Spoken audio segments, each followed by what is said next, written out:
Muito bem.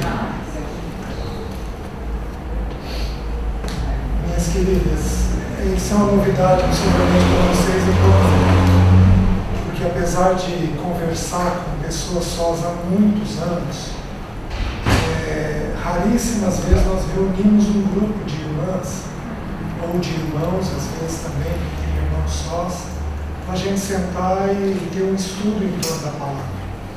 Então, talvez seja novo para vocês e também é novo para mim poder sentar e abrir a palavra dessa forma. Eu faço isso individualmente, às vezes com 2 ou 3 pessoas, mas não um grupo maior.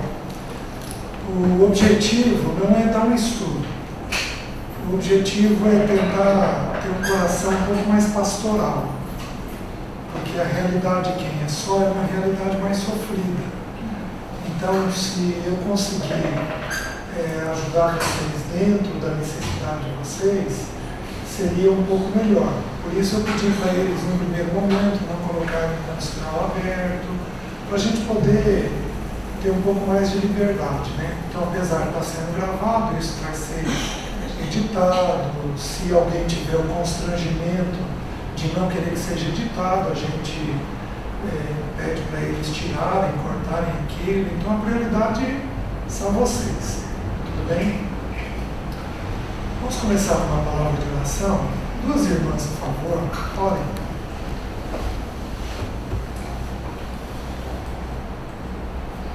Santo Espírito do Senhor, nós estamos aqui reunidos como igreja neste local.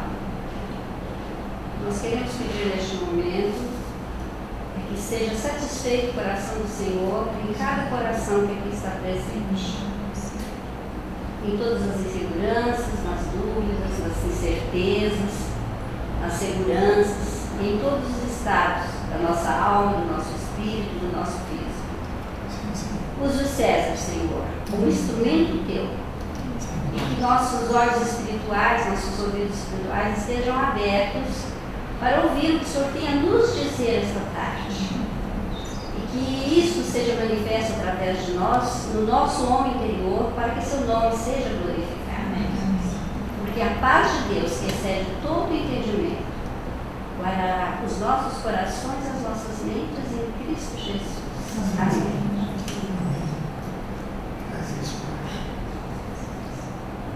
Senhor, nós te agradecemos. Nós estamos aqui porque as tuas misericórdias se renovaram nesta manhã. O Senhor nos trouxe aqui, louvado seja o teu santo nome. Apesar de nós, o Senhor tem tido misericórdia de nós e não nos abandona. O Senhor tem cuidado da nossa alma, o Senhor tem cuidado da nossa mente. Então, nesta tarde, nós estamos aqui para ouvir do teu coração o que o Senhor quer falar a cada um de nós. Estamos aqui com o coração aberto, com os nossos ouvidos espirituais abertos, para ouvir o que o Senhor tem a falar pelo teu Espírito Santo. Seja o teu servo, que ele fale aquilo que o teu Espírito Santo quer que ele fale. Em tudo nós te damos graças, porque mais uma vez estamos aqui reunidos em teu nome. O Senhor está aqui. Em nome de Jesus. Amém. Amém. Amém. Salmo 68. Talvez um dos textos mais conhecidos sobre esse assunto.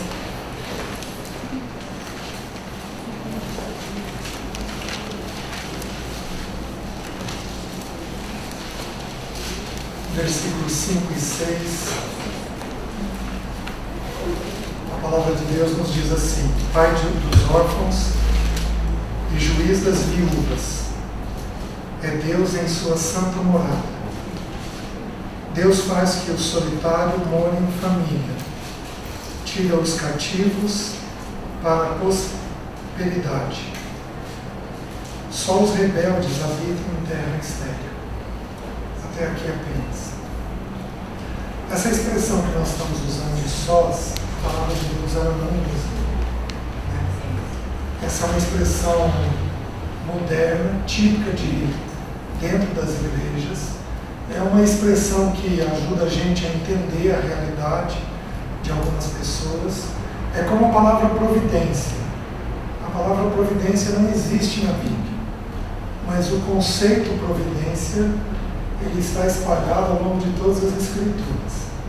A palavra só, na maneira pela qual nós estamos usando aqui, uma mulher que está solitária, sozinha, ela não existe como expressão só na Bíblia. Mas o conceito de uma mulher só, em algumas poucas vezes de um homem só, ele existe na Bíblia. Ele também aparece em várias circunstâncias nas Escrituras.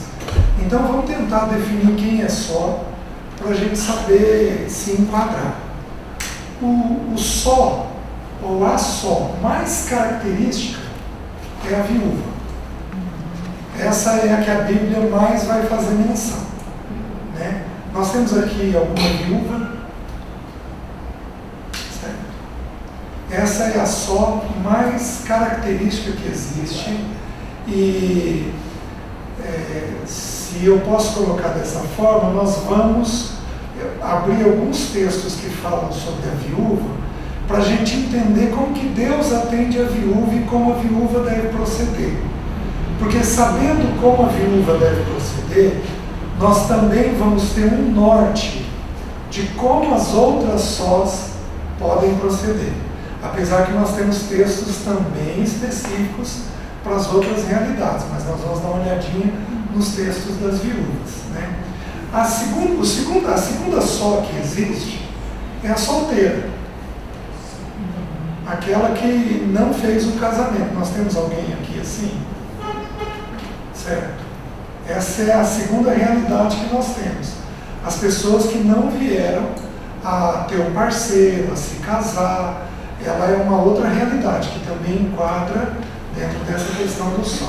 A terceira realidade é daquelas que estão separadas, que já tiveram um parceiro e por um ou outro motivo elas se encontram sozinhas nesse momento. Nós temos alguém aqui nessa realidade? Certo? Tem alguém aqui que eu não mencionei, em alguma realidade que eu não mencionei?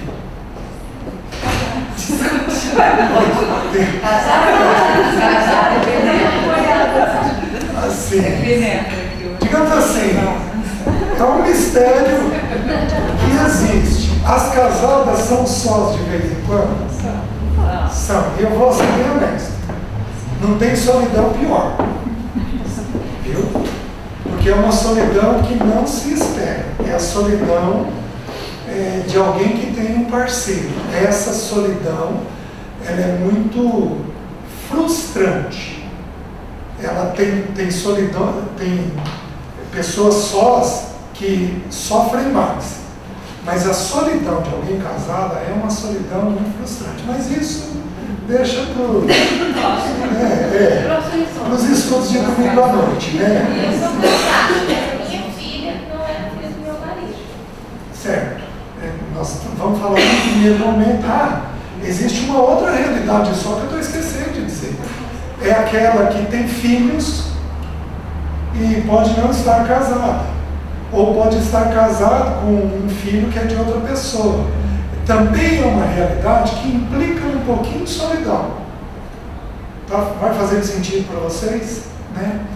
A psicologia moderna ela está tentando criar um conceito de família atual.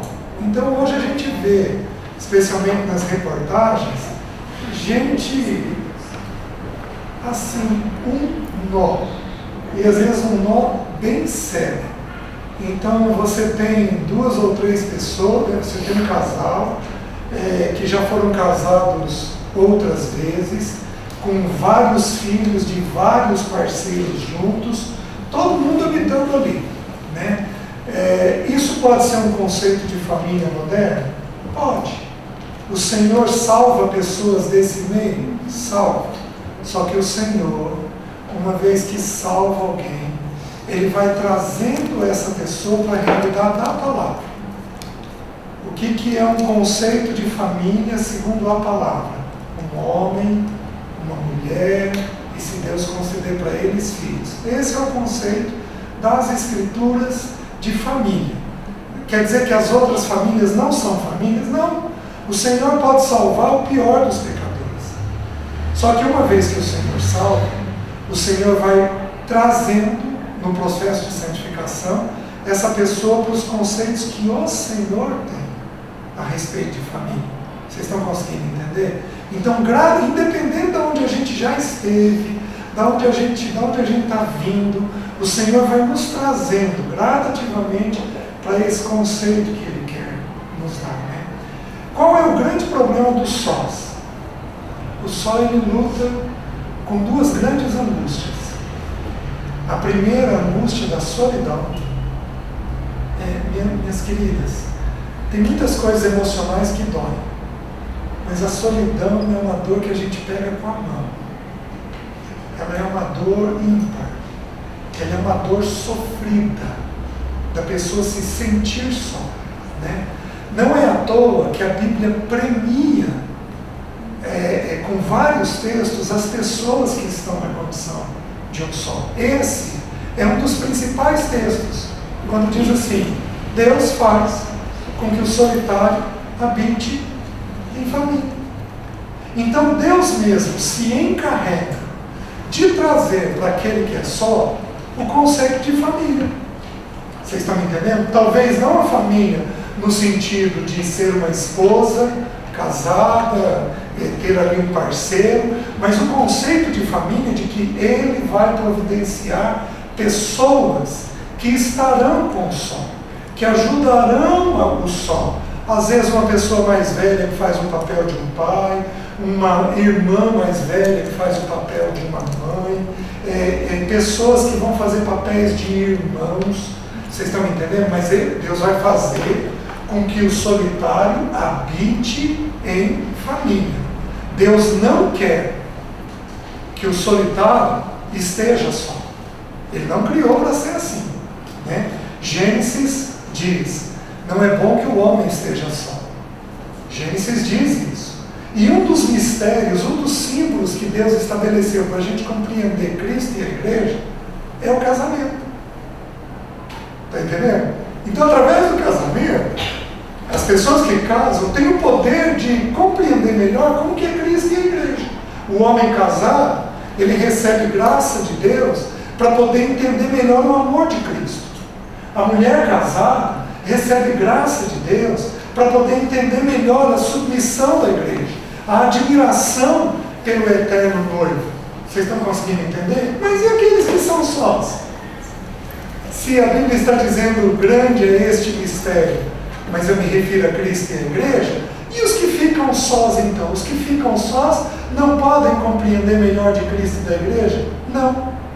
Porque a realidade, a resposta é não. O só também vai compreender Cristo e a igreja. Só que ele vai compreender Cristo e a igreja através do quê? Através da família. E não através do casamento. Porque a igreja, ela é uma família. Efésios diz: e sois da família de Deus. Então, a pessoa que fica só, ela também recebe a bênção de poder compreender um pouco melhor desse grande mistério que é Cristo e a igreja. Mas ela vai compreender esse mistério através de viver a vida em família. E através dessa vida em família, compreender melhor esse mistério do amor de Cristo pela igreja. Vocês estão conseguindo compreender? O fato é que Deus não está errando com ninguém. Se Ele abençoa o casal para poder compreender Cristo através do casamento, Ele abençoa só para poder enxergar Cristo melhor através da vida familiar. Vocês estão entendendo? Só que Deus sempre providencia para nós aquilo que é necessário. E como eu tinha dito há um tempinho atrás, tem duas grandes realidades que tornam a questão do só um problema grande. O primeiro é a questão da solidão em si. Porque é muito difícil para algumas pessoas, para a grande maioria das pessoas, é muito difícil estar só. Né? E a segunda realidade é a realidade da provisão, que também é uma realidade sofrida. Quem vai me sustentar, quem vai me prover, como vai ser meu futuro, quem eu vou ter se houver alguma necessidade, quem vai formar meus filhos, quem vai fazer o papel de pai na vida dos meus filhos, se porventura essa só tiver filhos. São perguntas que passam diretamente pelo assunto da provisão. Como é que Deus vai me prover nesta realidade? Vocês estão conseguindo entender? E são dois assuntos que a Bíblia ela lança uma série de clarezas para a gente poder entender que nós estamos seguros em Deus. Você está segura no Senhor. Você está segura no Senhor. O Senhor levanta formas de te atender. Pode falar? Pode. Há um tempo atrás, eu sou divorciada há 7 anos, esse primeiro financeiro. Eu tive uma conversa com você, sobre a experiência independente. E você falou assim, quem é sozinho, não tem uma escola, Deus não vai abandonar você. E eu tenho visto isso durante esses 7 anos, essa provisão de Deus, esse cuidado. Então, toda vez que me dá uma luta, eu fico assim, eu lembro das nossas palavras. Deus não vai deixar. Então, Deus tem sido fiel realmente comigo nesse mundo. O nosso Senhor, Ele é um Pai. Para todo filho, para todo nascido de novo, Ele é um Pai. Para aquelas que são viúvas, o Senhor, Ele fez promessas maravilhosas. Ele diz que Ele seria o Pai dos órfãos e Ele seria o juiz das viúvas. Vocês estão me entendendo? Ou seja, Ele ia julgar toda a causa dela. Tanto que o Senhor lança a mão no Novo Testamento de parábolas considerando a viúva. Por exemplo, a viúva inoportuna e o juiz. O juiz iníquo. Então o Senhor lança a mão desse símbolo da viúva para mostrar que de alguma forma o Senhor vai julgar e vai atender toda a necessidade que ela tem. Vocês estão me entendendo? Então eu vou trabalhar 3 grandes realidades no primeiro momento. A realidade das solteiras, a realidade das separadas e a realidade das viúvas. Eu vou abrir os 3 textos que tocam sobre esse assunto. Devagarzinho a gente vai relaxando, vai se unindo, e se alguém precisar parar, fazer uma pergunta, desde que esteja mais ou menos dentro do ponto, a gente para e vai tentando atender essa realidade. Deixa eu construir um pano de fundo para vocês. Para quem aqui vai ser mais sofrido? A realidade da sozinha. Vai ser mais sofrido para aquela que é mais carente ou mais sensível. Está entendendo? Os dois juntos. Às vezes os dois juntos. Tem gente que é carente para mais de metro, né? Tem gente que tem uma sensibilidade muito grande, então a necessidade de ter alguém é muito grande. Tem pessoas que são sensitivas, elas são por natureza sensíveis demais. Vocês estão conseguindo entender? E essa sensibilidade faz com que a solidão grite mais, né? Tem pessoas que são mais medrosas. E o único jeito de tirar o medo é você colocar alguém junto. Medo é irmão gêmeo de solidão. Irmão univitelíneo de solidão. Onde entrou o medo, entra a solidão. Onde entrou a solidão, vai entrar o medo. O medo é o primeiro sentimento a ser descrito na Bíblia. Porque lá em Gênesis 3 diz assim: ouvi a tua voz no jardim, vi que estava nu, tive medo e me escondi. Agora, por que ele estava nu? Por que ele teve medo por ver que estava nu? Porque ele sabia que tinha desobedecido. Ele sabia que na viração do dia, ele não teria mais comunhão com o Criador dele. Não tendo comunhão com o Criador, a solidão gritou. Quando a solidão gritou, ele teve medo. Então, quais as irmãs aqui que vão sofrer mais? Aquelas que são muito sensíveis, Aquelas que são mais medrosas, mais assustadas para viver a vida, né? As que são mais carentes, a carência vai entrar nessa sensibilidade aí, apesar que dá para mudar um pouquinho o termo. A carência pode falar um pouco do medo, tanto quanto pode falar dessa sensibilidade, né? Ela está misturada nessas duas coisas. Então essas duas coisas. A pessoa que tem esse perfil, o perfil sensível, carente e medroso, gente, para que veja a realidade da solidão, ela desespera. Ela simplesmente desespera. Quando Jesus, aos 30 anos, porque filho não importa a idade, você é filha de Deus. Não importa a idade, filho tem necessidade de saber isso. Aos 30 anos, a voz do Pai vem e diz assim para ele: este é meu. É meu. É meu. Ninguém toca nele. É meu. O Pai me deu e eu não o dou para ninguém. Ele é meu. Ele me pertence. Ele vai ser meu a vida toda.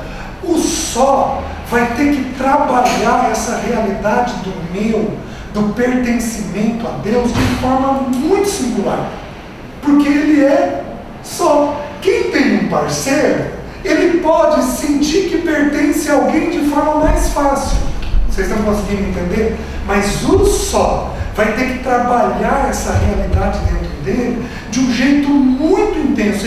O Espírito vai dar graça para ele compreender que ele pertence ao Pai.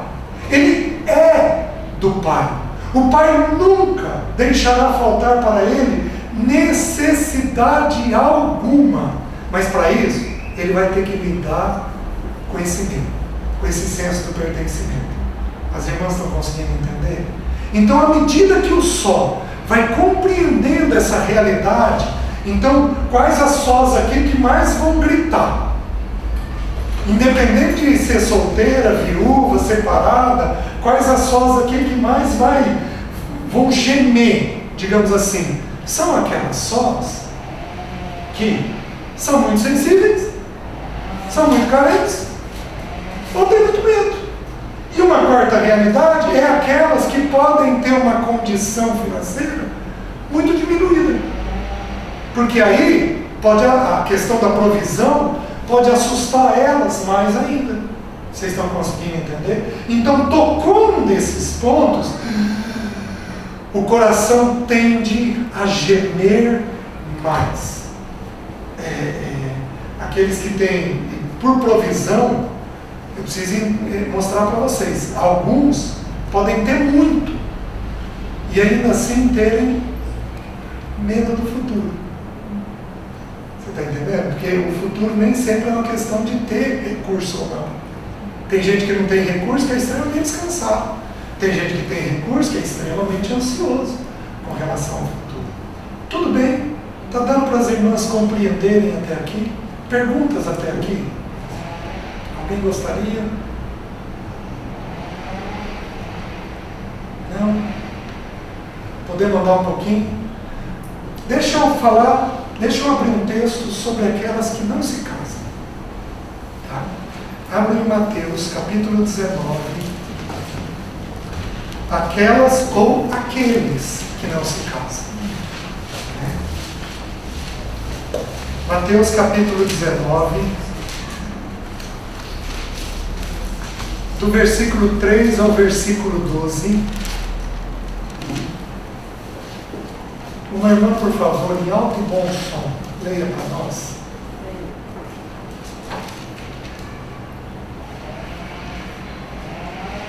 Vieram a ele alguns fariseus e o experimentaram, perguntando: é lícito ao marido repudiar a sua mulher por qualquer motivo?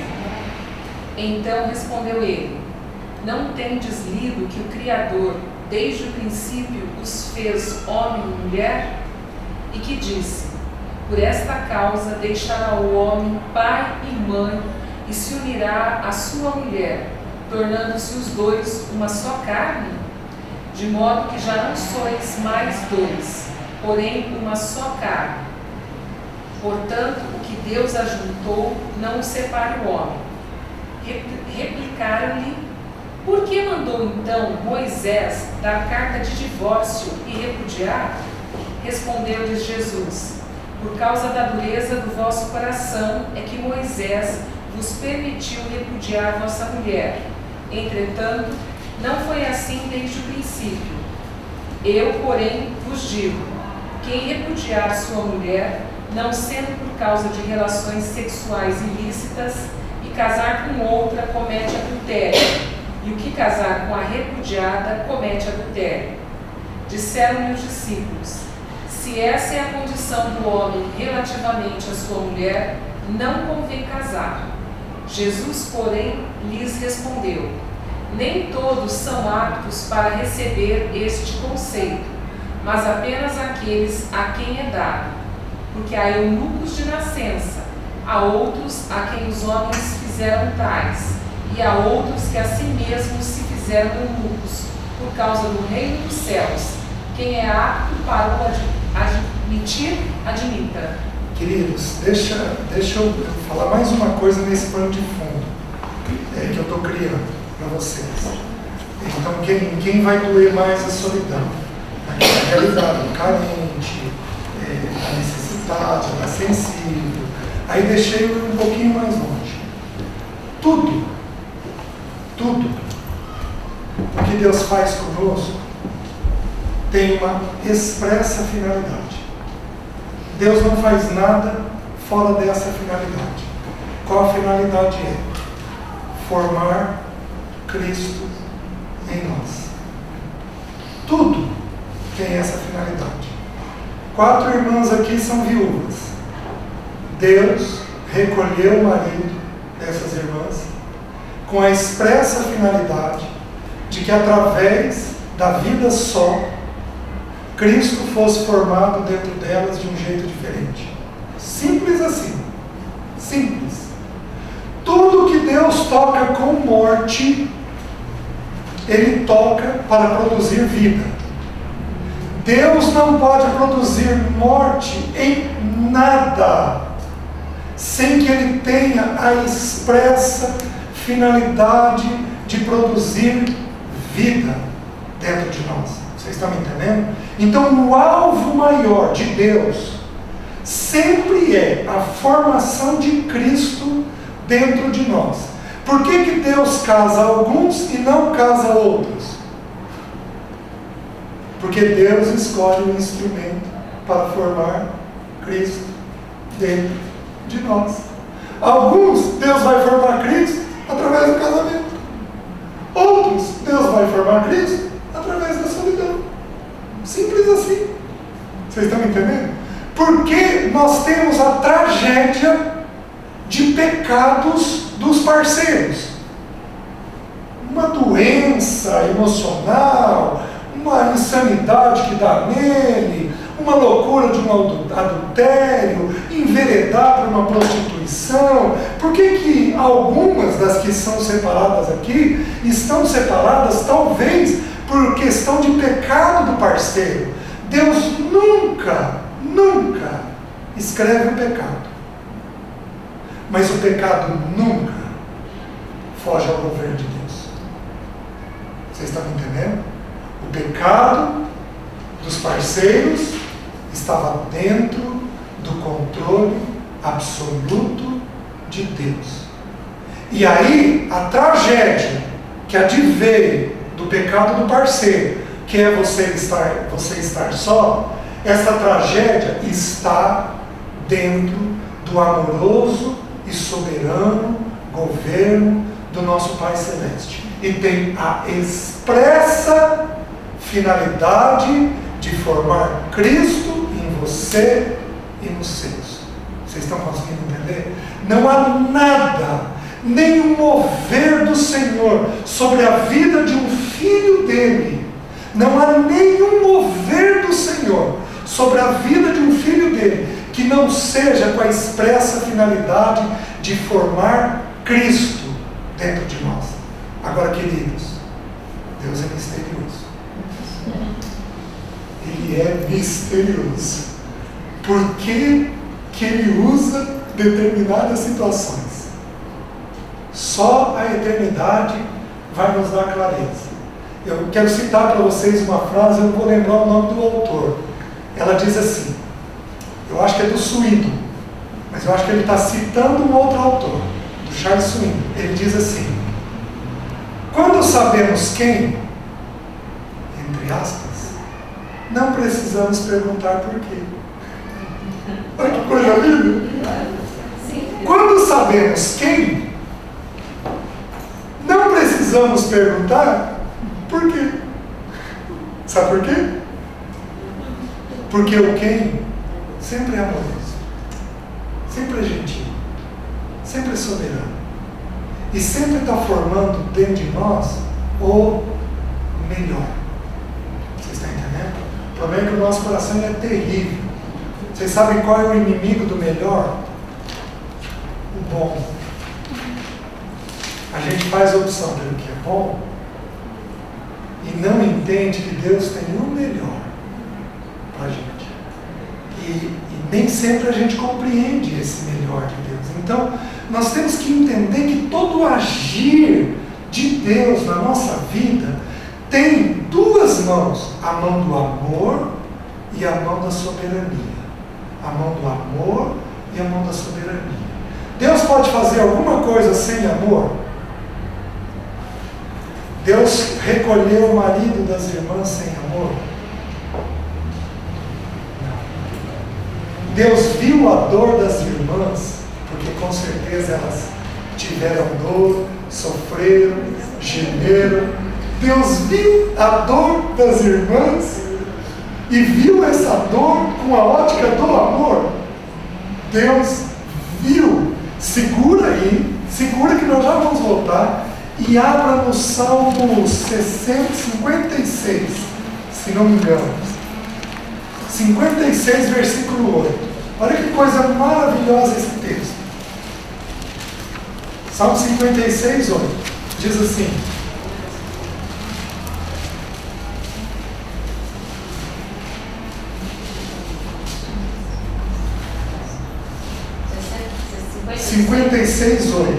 Tu contaste as minhas variações, põe as minhas lágrimas no teu odre.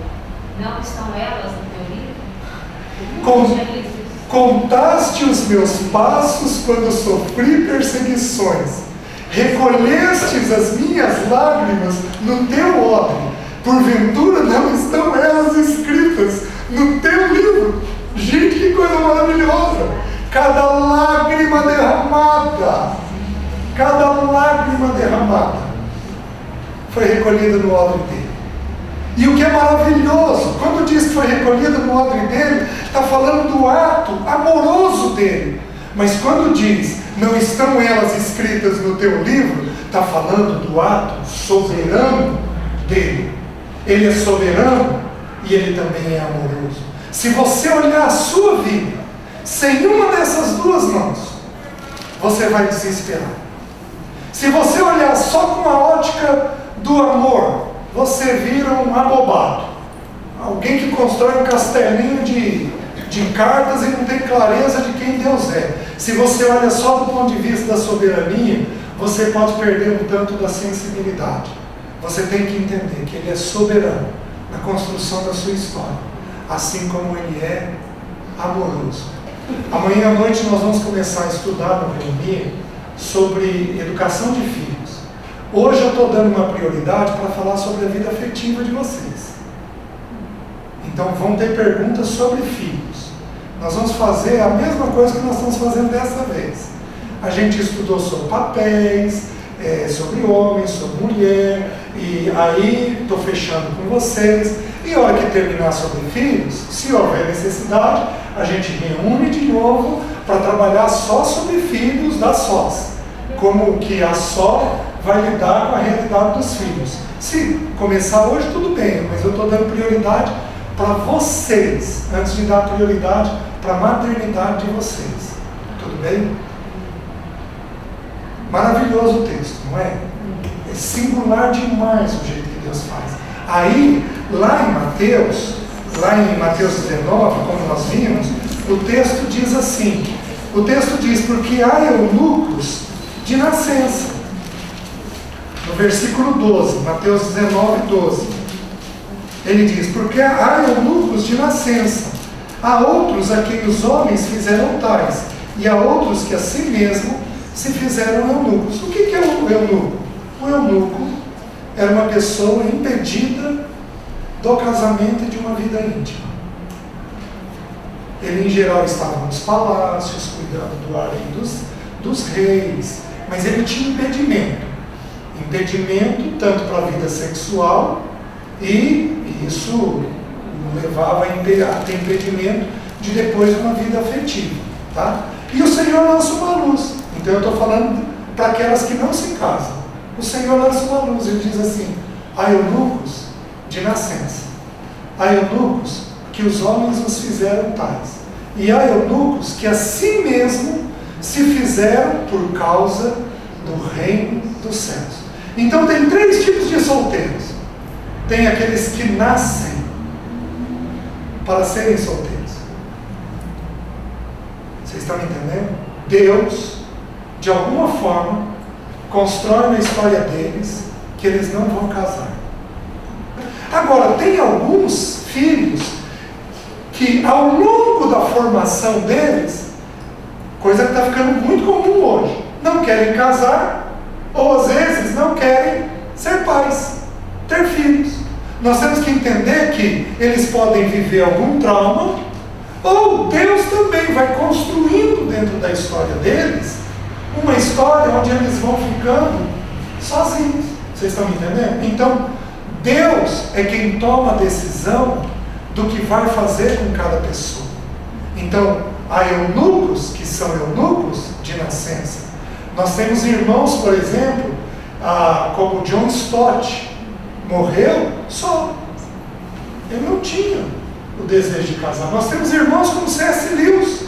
Aliás, peguem um filme, vocês talvez vão ter dificuldade, uma pessoa conseguiu baixar esses dias um para mim, chamado Terra das Sombras, que conta a história do C.S. Lewis, conta a história no momento em que ele se casou. C.S. Lewis foi casar já bem avançado em idade. O Senhor despertou ele para o casamento. O Senhor é livre para fazer conosco como Ele quiser. Então, o primeiro sol, aquele que é o núcleo de nascença. O segundo sol, aqueles que os homens o fizeram. Eu vou dar um exemplo. Hoje, um rapaz para casar, ele precisa ganhar pelo menos quanto? Hoje o cálculo que a gente faz é um cálculo para você pagar as coisas básicas, um aluguel básico, simples, um plano de saúde bem básico, um carro bem simples. Você vai precisar ganhar entre 2,5 a 3,5. É mais ou menos bem baixo. Para casar sem ter filhos. De 2,5 a 3,5. Tem muitas pessoas boas que vivem com menos disso. É possível viver com menos disso. Tá? Estou jogando aí um padrão médio-baixo. Não estou jogando um padrão baixo, não. Mas vai ser entre 2,5 e 3,5. Faço essa conta quase toda semana na clínica. Faço os noivos. Se a gente for seguir, eu dei muito curso de noivo. E eu me especializei em separar noivado. Porque a primeira regra para o noivado, para o casamento, é que o homem tem que prover pelo menos o básico. Gente, quanta gente boa, mas boa, quanto rapaz sério, bom nós temos. Gente que ama a Deus, que não ganha isso. Os homens os fizeram eunucos. Você mora numa realidade como Maringá ou Londrina, você vai ter dificuldade, porque são cidades mais caras de se morar. Você está me entendendo? É uma forma dos homens fazerem alguns dos nossos jovens eunucos. E aí eles terem dificuldade de casar, medo de assumir um casamento. Vocês estão conseguindo entender? Aí eu vou um pouquinho mais longe. É muito comum entre os rapazes, mas especialmente nas meninas. Você casaria com alguém feio? Tá, vamos lá, vamos colocar aqui as restrições. Feio, obeso, velho, com diferença de idade. Você casaria com alguém assim? Oh, gente, quanta restrição a gente coloca. Se você não casar com alguém mais velho, um dos melhores casamentos da Bíblia você não faria. Ruth e Boaz. Um dos casamentos mais lindos das Escrituras. Você não faria. Era mais velha? Mais nova. E a diferença de idade era bem significativa, porque ele dá um destaque nessa realidade. Vocês estão me entendendo? Então, nós vamos levantando determinados padrões que simplesmente vão colocando restrições dentro das pessoas. Vocês estão me entendendo? E a Bíblia nos alertou disso, de que isso seria um problema. E nós temos que tomar um cuidado muito grande com os nossos filhos. Porque senão, a gente começa a ensiná-los a pôr restrições. E deixa eu te dizer uma coisa. Tem 2 assuntos que você só vai confirmar na cabeça do seu filho, mas você não pode pôr a colher. Não meta a colher nesse assunto, que é assunto meio complicado. São 2 assuntos. Definição do parceiro e definição profissional. Nos 2, nós vamos dizer, filho, Deus está nisso. Filho, Deus não está nisso. Nós temos que ensinar o filho a pensar. Tudo bem? A pessoa tem 30 anos de idade, não é definida profissionalmente. Filho, é alguma coisa ruim. Isso daí, vamos parar e vamos pensar? Vamos ver quais são os princípios? Só que a gente olha os princípios mais do que a pessoa. Geralmente a gente faz o inverso. Aquele fulano, nossa, me arrepia só de pensar. Você está entendendo? Não é assim que é para a gente fazer. A gente tem que olhar os princípios e ensinar o filho a ver os princípios de Deus para o casamento. É assim que a gente forma o filho, sabendo quais são os princípios para a vida dele. Vai ministrando os princípios. Tudo bem? E há o terceiro eunuco. Qual é o terceiro eunuco? É aquele que, por causa do reino dos céus, ele optou por ser só. Por quê? Porque o só, ele pode cuidar das coisas de Deus com mais intensidade do que o casado. Vocês estão me entendendo? O só tem uma liberdade que o casado não possui. Ele pode ir para um campo missionário, ele pode ir evangelizar num determinado horário mais complicado, coisa que o que é casado, ele não vai ter condições, ele tem restrições. Vejam 1 Coríntios capítulo 7.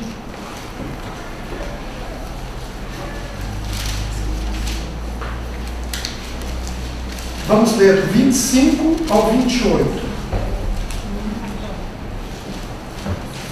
Aliás, vamos ler do 7, o 8 e o 9 antes. Capítulo 7, versículo 8 e 9. Digo, porém, aos solteiros e às viúvas que lhes é bom se ficarem como eu. Mas, se não podem conter-se, casem-se, porque é melhor casar do que abrasar-se. Certo. Queridas, o que eu falar aqui sobre novo casamento, eu gostaria que vocês confirmassem com a liderança de vocês. Tudo bem? Deus colocou um governo sobre vocês. Esse governo não sou eu. Eu sou um irmão que também estou sujeito a esse governo que vocês têm. Tá? Então, quando eu mencionar a questão de novo casamento, que é um assunto delicado, a regra é o governo das irmãs. Tudo bem? Não é o que eu estou falando. Se o que eu estiver falando estiver debaixo da orientação deles, ótimo. A Bíblia aqui está trazendo uma instrução. Ela está dizendo algo simples. A Bíblia ela é acultural e atemporal. A Bíblia está fora de um tempo e de uma cultura. Faz sentido? Porque senão ela não era, é e sempre será. Então, a mão é de Paulo, mas a pena e a tinta É do Espírito. É o Espírito que está escrevendo. E o Espírito está dizendo assim: e aos solteiros e viúvos digo que lhes seria bom se permanecessem no estado que também eu vivo. Então Deus está dizendo que o ideal para nós é o quê? É o estar só.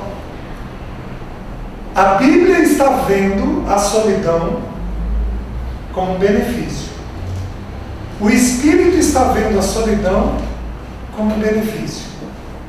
Vocês estão entendendo? Só que aí o Espírito vai lançando luz.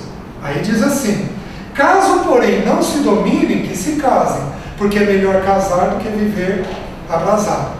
Essa é uma das condições que nós vamos avaliar um novo casamento. Vocês estão me entendendo? Nós vamos levar as pessoas a aprender a lidar com a sexualidade delas. Tem pessoas que, por N motivos, podem ter uma sexualidade mais aflorada. Isso vale para homens, isso vale para mulheres. Então, é uma situação em que nós vamos considerar um novo casamento. Mas o Espírito, obviamente, vai levar essa pessoa, em primeiro lugar, a fazer o quê? A dominar a sua própria sexualidade. Caso ela não consiga se dominar, o Espírito está dando uma instrução: que se case, porque é melhor casar do que viver abrasado. Vocês estão vendo? Aí, vamos dar uma olhadinha no 25 ao 28. Alguém leia, por favor. Ora, quanto às virgens, não tenho mandamento do Senhor. Dou, porém, o meu parecer, como quem tem alcançado misericórdia do Senhor para ser fiel. Tenho, pois, por bom, por causa da instante necessidade, que é bom para o homem o estar assim. Estás ligado à mulher, não busques separar. Estás livre de mulher, não busques mulher. Mas se te casares, não pecas. E se a virgem se casar, não peca. Todavia, os tais terão tribulações na carne. E eu quereria poupar-vos disso. Gente, eu quero ir num casamento em que esse texto vai ser aberto. Porque o versículo está dizendo assim: se a virgem se casar, com isso não peca. Ainda assim, tais pessoas sofrerão angústias na carne, e eu quisera poupar-vos. Quem aqui é casado, já foi casado, sabe que juntar duas almas numa só produz angústias. E uma senhora angústia. Vocês entendem? Às vezes, raramente, a união é assim. A grande maioria das vezes, dá uma enroscada lá, que se não é pelo bendito óleo do Espírito, a coisa não ajusta. Vocês estão entendendo? O casamento, ele produz angústias na carne. E Deus deseja nos poupar disso. Queridos, eu pego histórias de pessoas que casaram na sexta-feira, foram para a lua de mel, na segunda-feira foram para o cartório fazer a separação. Quantas irmãs, hoje talvez um pouco menos, mas quantas irmãs acima de 50 anos aí não tiveram traumas violentos na lua de mel? Vocês estão me entendendo? Gente casada com gente perversa, gente maldosa, gente descompensada. Casamento produz angústias na carne. Você tem um filho. Quem tem filho vive uma angústia como ninguém mais vive. Dá de madrugada, cadê ele? Onde ele está? De que jeito está? O que está havendo com ele? Aparece um amigo que você tem reservas, ele, como o filho, dá uma trombada com você por causa de alguma situação da vida. Angústias que são só próprias do casamento. Vocês estão entendendo? Então o Espírito está dando um destaque. Geralmente a gente faz o quê? A gente dá um destaque de que a vida de solidão é uma vida muito triste. Mas a palavra está dando um destaque de que a vida de casamento tem muitas angústias. Muitas. Não são poucas. Vocês estão conseguindo entender? E aí a nossa mente tem que ser renovada dentro do conceito das Escrituras. Se Deus enxerga que tem coisa boa na vida só, nós precisamos pôr o joelhinho no chão e começar a pedir: Deus, renova a minha mente, para que eu veja essa coisa boa que eu não estou vendo, para que eu seja ganho nessa coisa boa que eu não estou vendo. Senhor, me ajuda a ver isso, certo? Vejam mais, vejam do versículo 32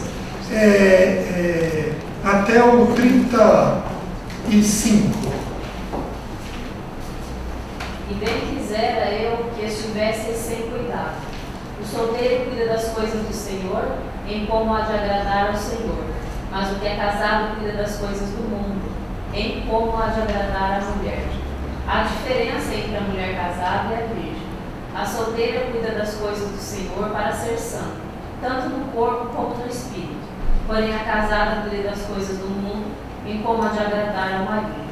E digo isto para proveito vosso, não para vos enlaçar, mas para o que é decente e conveniente, para vos unirdes ao Senhor, sem distração alguma.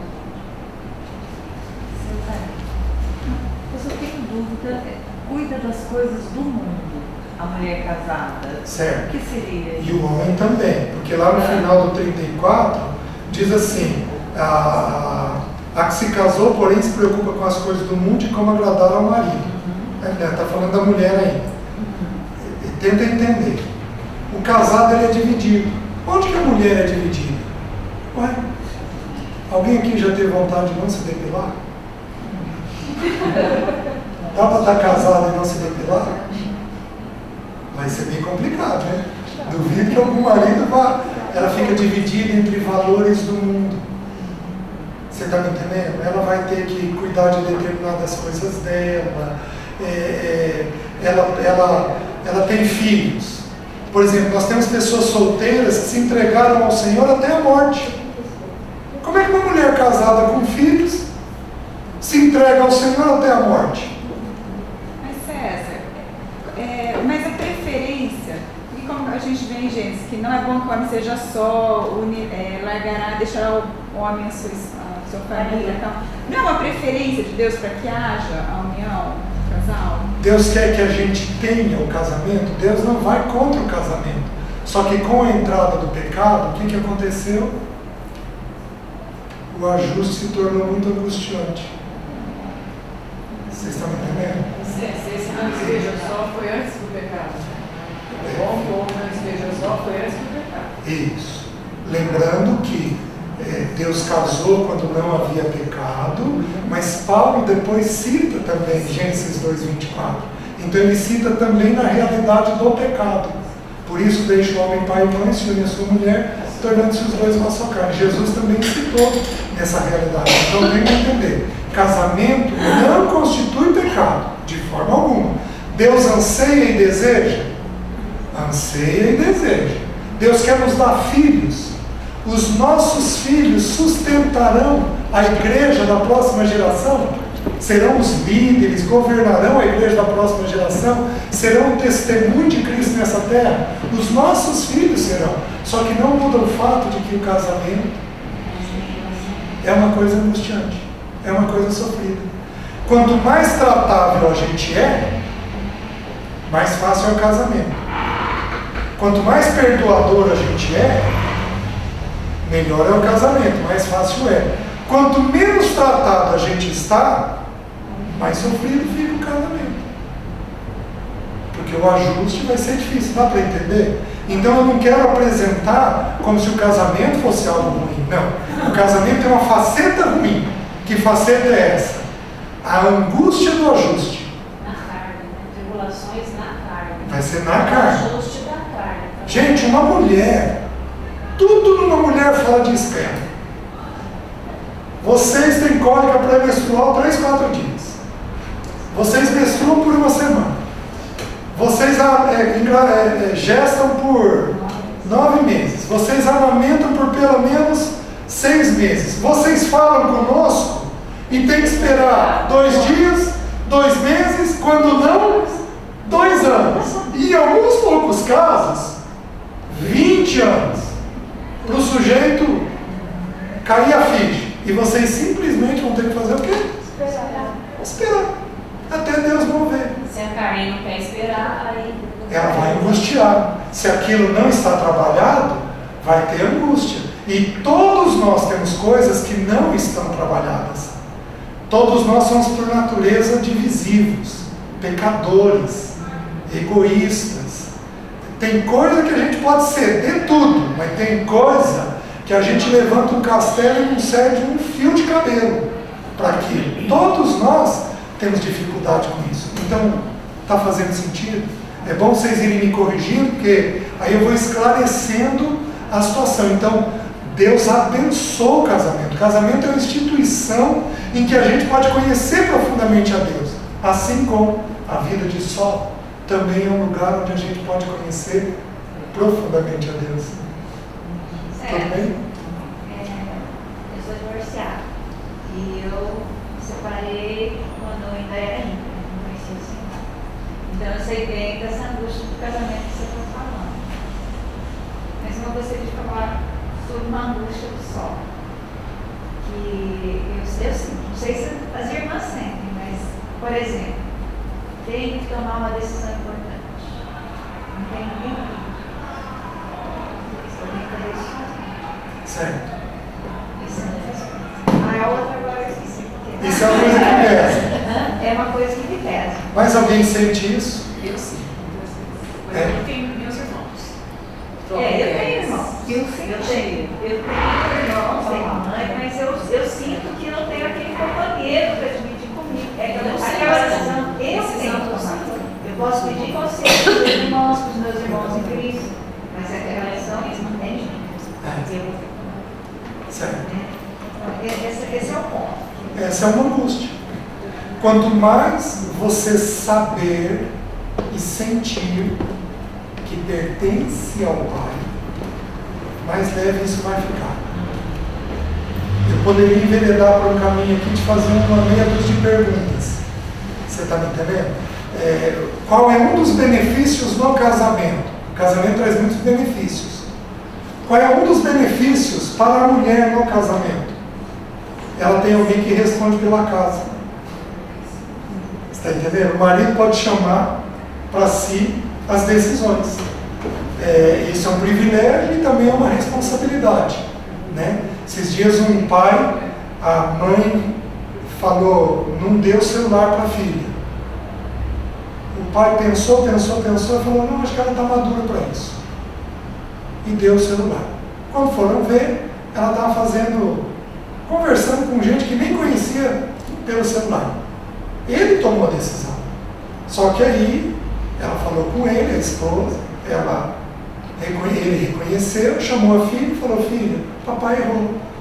Então, a casada tem esse privilégio, digamos assim como pode ser um peso. E se o homem tomar uma decisão errada? Você está entendendo? Também vai produzir um sofrimento, né? Então, aonde você precisaria, eu posso estar errado no que eu vou falar, aonde você precisaria ser ajudado? Trabalhar o meu. Trabalhar esse senso de que pertence a um pai. Porque o pai fala o tempo todo. Você está entendendo? Então você tem alguém que fala. O teu pai vai te falar o que fazer. Ele vai te falar. Só que por algum motivo, talvez, te assuste. O ter que tomar a decisão, talvez o não saber ouvir com clareza. Você está me entendendo? Talvez te assuste essa questão das decisões. Vai ter algum motivo dentro de você para te assustar, né? O que eu faria? Eu pegaria as palavras ouve no velho e no novo e eu trabalharia um pouquinho elas. Você está me entendendo? Porque aí ia te ajudar a ouvir a voz de Deus com mais Tem clareza. outra coisa também que eu não quero. Tá. A sujeição. Pelo mesmo motivo que a gente tem que tomar as decisões, eu acho assim, difícil. Para mim, não sei para as irmãs.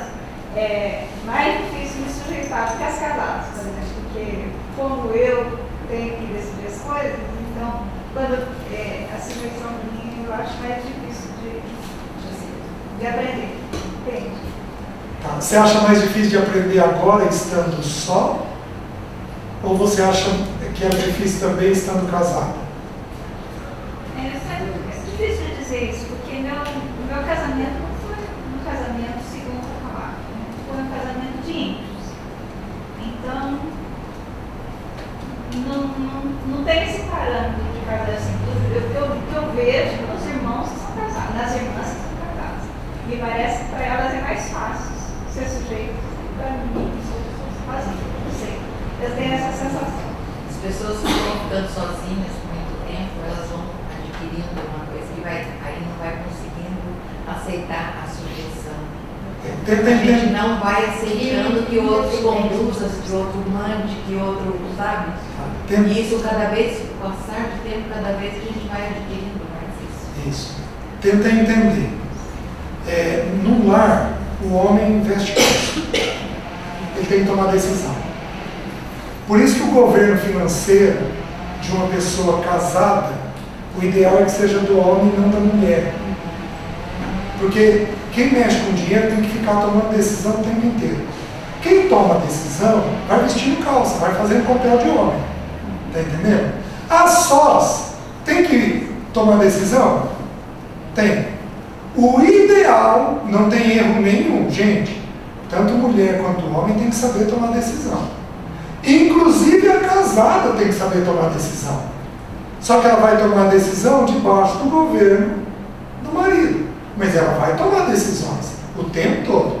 Vocês estão entendendo? Por isso que uma das coisas que Deus quer para a mulher que está só, é que ela se relacione. Porque quando ela se relaciona, ela se obriga a saber o tempo do outro, a se sujeitar ao tempo do outro, a ir no ritmo do outro. Você está entendendo? A suportar o outro, a tolerar o outro. Porque se ela ficar muito sozinha, tendo que tomar decisão, ela pode ir construindo esse coração que vocês estão falando. Um coração de alguém mais egoísta, mais intolerante. Vocês estão me entendendo? Por quê? Porque é o jeito que ela tem que ir vivendo. A vida impôs que ela tome decisões. Como é que a gente equilibra isso? A Bíblia manda ela ser mestra do bem. Vai cuidar de gente. Porque quando você cuida de gente, você naturalmente tem que ir no ritmo do outro. Está fazendo sentido? E aí então essa sujeição fica uma lição mais fácil dentro da gente. Tudo bem? Fez sentido? Ajudou um pouco? No caso, ele deixa de ser individualista. Tem a tendência a ser individualista. A pessoa só, ela tende a ser mais egoísta e mais individualista? Tende. E vamos lembrar um outro princípio das Escrituras. Lembra-te do teu Criador nos dias da tua mocidade. Antes que venham os maus dias e os anos dos quais venhas a dizer, não tenho neles prazer. Dependendo da idade, a coisa calcifica. E aí a gente vira um velho chato. Então, tem que ser do jeito da gente, da forma da gente, da maneira da gente. Velho gostoso, idoso gostoso, no bom sentido da palavra, aquele idoso que todo mundo quer estar junto, ele foi um idoso que teve tolerância ao se relacionar com os outros. Ele se relacionou.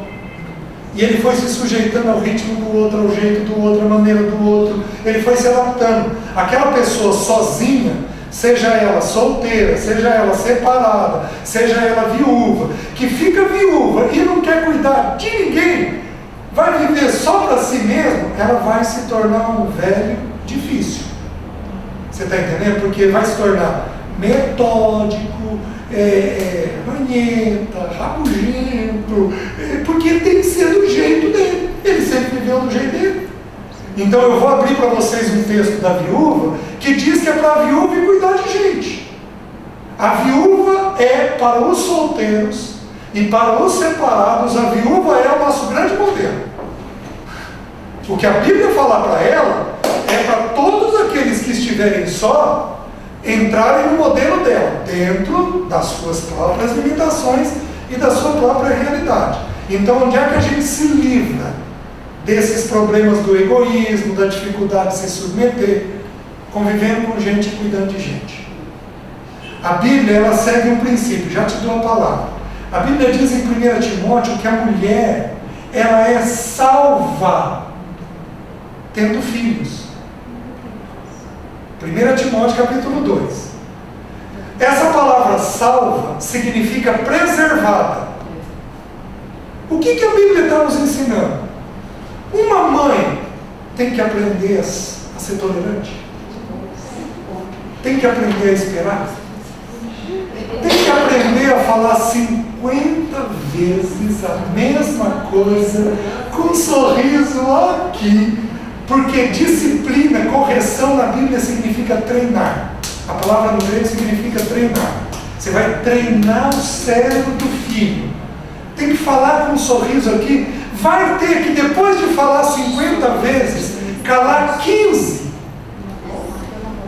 E só pôr o joelhinho no chão, aguardando que o Espírito convença aquela pessoa. Com tudo isso, a mulher vai sendo o quê?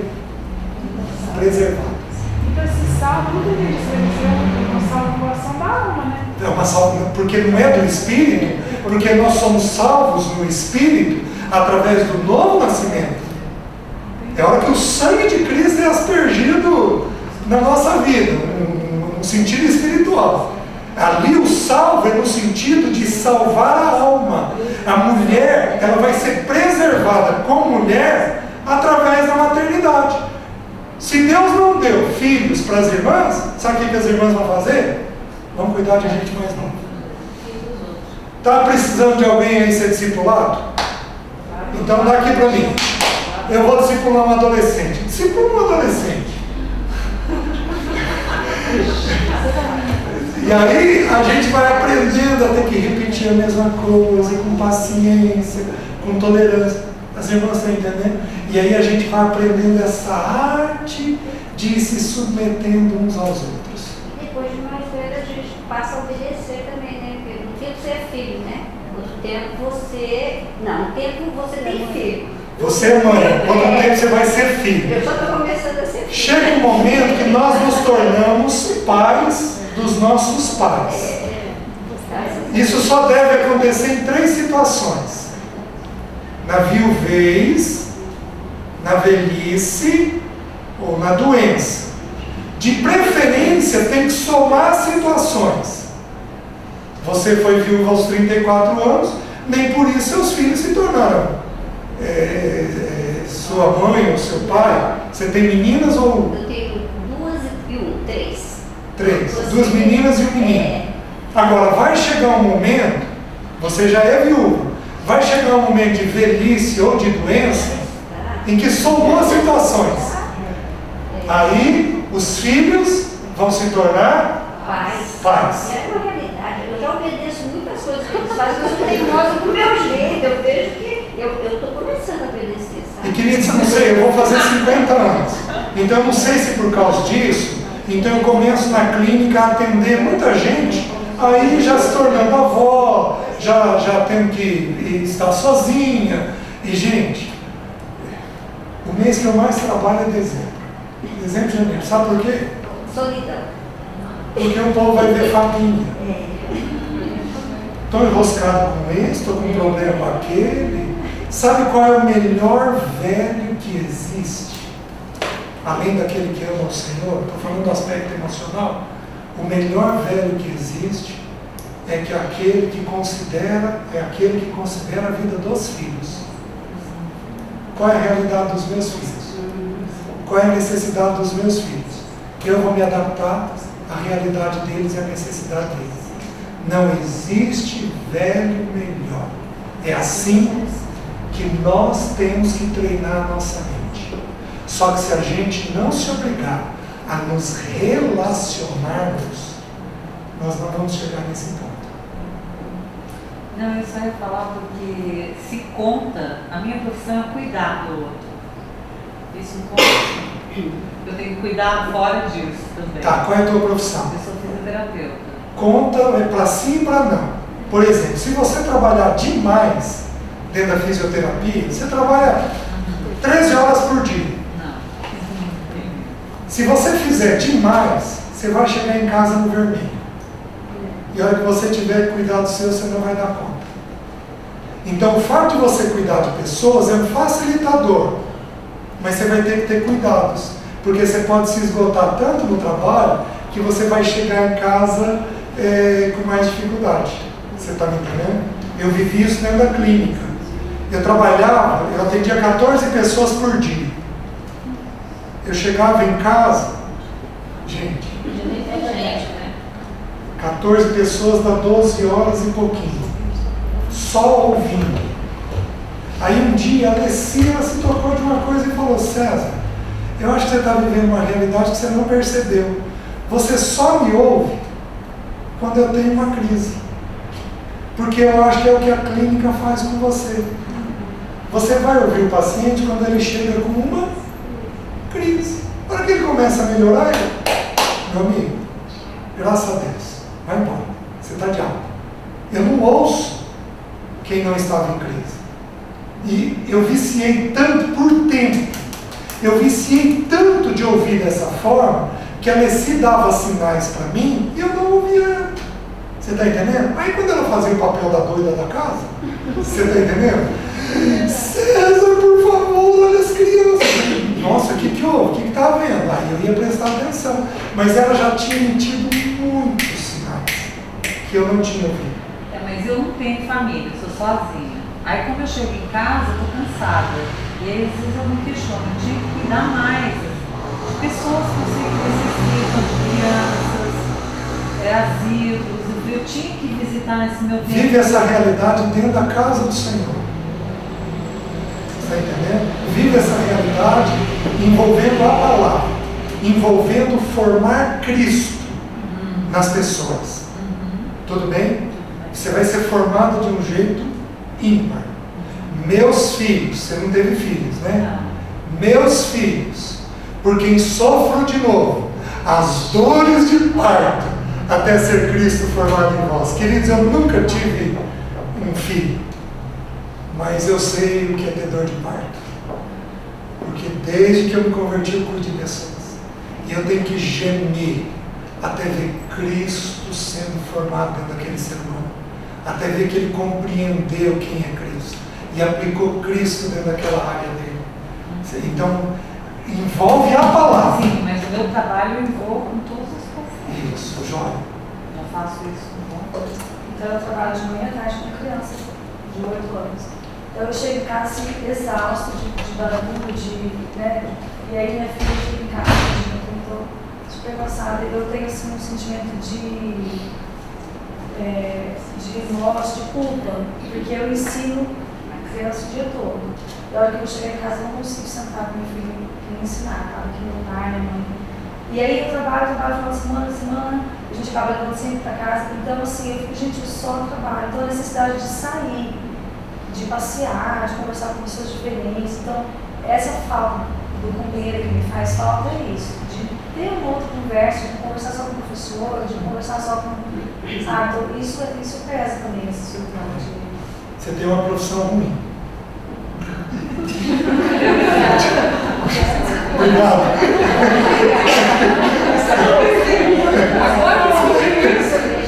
E eu vou mais longe. As professoras e médicas têm que ter um cuidado duplo na hora de casar. Porque as professoras e médicas podem casar mal. Elas podem se casar, via de regra, quando casam mal, é casar com alguém mal resolvido financeiramente, profissionalmente. Eu não sei, quer dizer, eu sei explicar o motivo, mas não vou entrar no mérito do assunto agora, não vou buscar, mas elas atraem. Mas eu acho que é isso você. É o meu caso, Zé. Olha lá.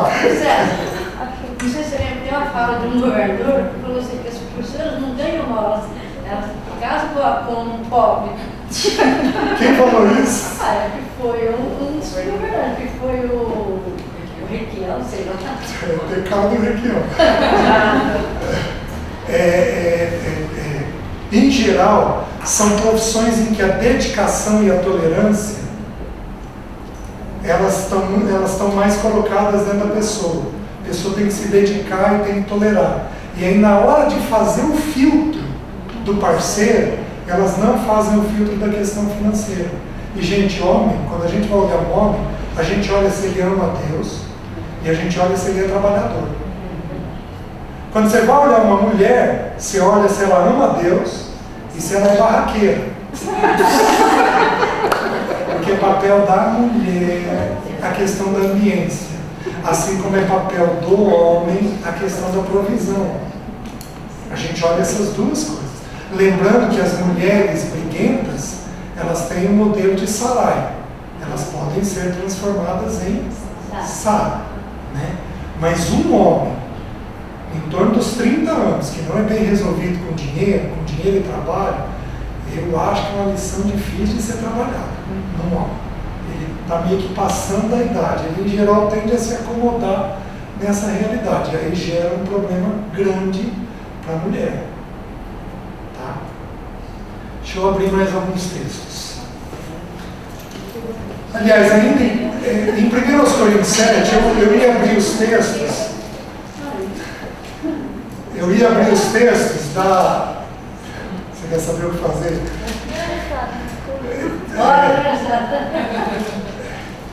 Então, não. Então, eu ia abrir os textos das separadas. O que a Bíblia abre, o que a Bíblia orienta para as separadas. Mas vai dar pano para a manga. Porque eu vou mexer nas histórias. Então, eu vou inverter. Já tem 1 hora e meia. Eu vou me inverter. Eu vou falar para as viúvas. E com isso eu também estou falando com vocês. E aí, na próxima ocasião, a gente reúne, fala sobre a questão das separadas. Lembrando que sobre esse assunto vocês têm um governo. E vocês vão ouvir o que este governo está colocando sobre vocês. Este governo, no caso, a liderança? A liderança da igreja. Tá? Os irmãos que foram levantados para vocês. Tá? Eu estou aqui, mas eu estou debaixo deste governo. Vocês estão entendendo? Porque esse governo é quem Deus instituiu que vai responder pela vida de vocês. Você não vai falar nem um pouquinho? Eu posso falar.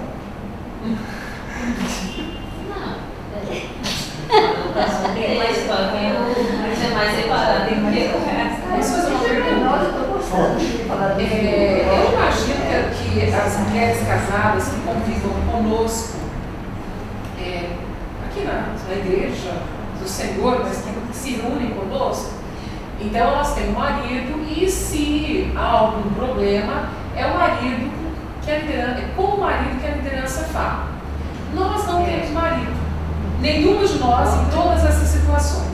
Então, como se dá, ou como é essa mediação entre nós e a liderança? O que, por exemplo, eu sou solteira, eu cuido da minha vida. No que eu devo pensar em levar a submissão em relação à liderança? O que praticamente? Você diz quais assuntos da vida? O que na prática? Eu sou uma pessoa prática, eu quero saber as coisas práticas. Você pode decidir tudo a respeito da tua vida. Posso decidir tudo independente. Só que você vai considerar com Deus, tem decisões obviamente que sempre são mais sérias, decisões que envolvem dinheiro, que envolvem amizade, que envolvem afeto, são decisões que a gente tem que ter sempre um cuidado. Então eu tenho que confirmar de que haja um testemunho público de que aquilo que eu estou fazendo provém do Senhor. Como assim testemunho público? Eu preciso de pessoas que confirmem para mim de que aquilo provém do Senhor. Deus fala de algumas poucas maneiras. Primeira forma pela qual Ele fala, a palavra.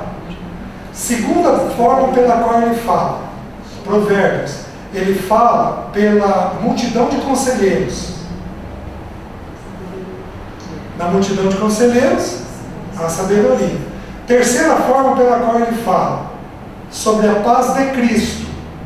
Agora vamos entender, não é a paz. Porque de acordo com Jeremias há uma falsa paz.